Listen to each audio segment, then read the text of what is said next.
முக்கிய செய்தி. அஜித்குமாரை தாக்க சொல்லி உத்தரவு பிறப்பித்தது யார்?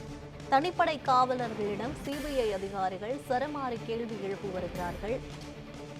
அஜித்குமார் கொலை வழக்கில் சம்பந்தப்பட்ட 5 தனிப்படை காவலர்களை சிபிஐ 2வது நாளாக விசாரித்து வரும் நிலையில் மடப்புரம் கோவிலாலி அஜித்குமார் கொலை வழக்கில் கைது செய்யப்பட்டுள்ள 5 தனிப்படை காவலர்களிடம் சிபிஐ அதிகாரிகள் 2வது நாளாக விசாரணை நடத்தி வருகிறார்கள்.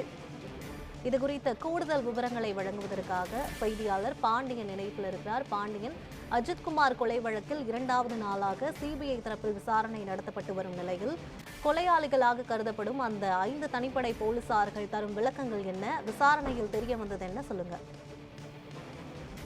நிச்சயமாக யுவராணி, அஜித்குமார் கொலை வழக்கு கைது செய்யப்பட்ட 5 தனிப்படை காவலர்களிடம் சிபிஐ அதிகாரிகள் மதுரை சிபிஐ அலுவலகத்தில் 2வது நாளாக இன்று விசாரணை தொடங்கியுள்ளனர். மடப்புரம் அஜித்குமார் கொலை வழக்கில் கைது செய்யப்பட்ட தனிப்படை காவலர்களான கண்ணன், பிரபு, ஆனந்த், ராஜா, சங்கர மணிகண்டன் 5 பேருக்கும் ஆகஸ்ட் 13ஆம் தேதி வரை நீதிமன்ற காவலில் அடைப்பதற்காக மதுரை மாவட்ட தலைமை நீதிபதி நடுவர் நீதிமன்றம் நீதிபதி செல்வ பாண்டி உத்தரவிட்டிருந்தார்.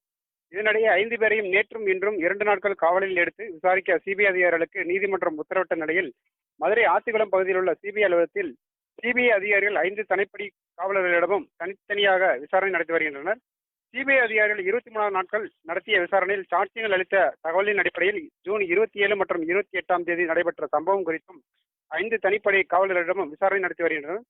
மேலும் ஏற்கனவே அவர்களிடம் கைப்பற்றப்பட்ட செல்போன் அழைப்புகள் குறித்து விசாரணை நடத்தி வருகின்றனர். மேலும் சஸ்பெண்ட் செய்யப்பட்ட மானாமர டிஎஸ்பி சண்முக சுந்தரம் மதுரை சிபிஐ அலுவலகத்திற்கு வரவழைக்கப்பட்டு அவரிடமும் 5 தனிப்படை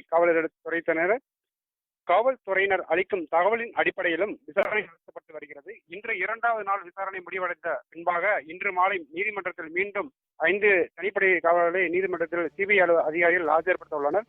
அஜித்குமாரை தாக்க சொல்லி உத்தரவு பிறப்பித்தது யார்? தனிப்படை காவலரிடம் சிபிஐ அதிகாரிகள் தரமாக கேள்வி எழுப்பினர். இது மணப்புறம் கோவில் காவலாளி அஜித்குமார் கொலை வழக்கில் கைது செய்யப்பட்டுள்ள 5 தனிப்படை காவலர்களை சிபிஐ அதிகாரிகள் 2வது நாளாக மேற்கொண்டு வருகிறார்கள். விசாரணையை மேற்கொண்டு வருகிறார்கள். யாருடைய உத்தரவின் பேரில் அஜித்குமாரை விசாரணை செய்தீர்கள்? திருப்போணம் காவல் நிலையத்தில் அஜித்குமாரை விசாரணை நடத்தி காவல்துறையினர் அனுப்பிய பிறகு எதன் அடிப்படையில் அவரை அழைத்து சென்று விசாரித்தீர்கள்? அஜித்குமாரை ஒரு நாள் முழுக்க அடித்து துன்புறுத்தியது ஏன்? அஜித்குமார் தாக்கப்பட்டு காயப்பட்ட நிலையில் மருத்துவமனைக்கு அழைத்து செல்லாதது ஏன்? அஜித்குமாரை அழைத்து சென்று விசாரணை நடத்த வேண்டும் என்று உயர் அதிகாரிகள் யாரேனும் அழுத்தம் கொடுத்தார்களா?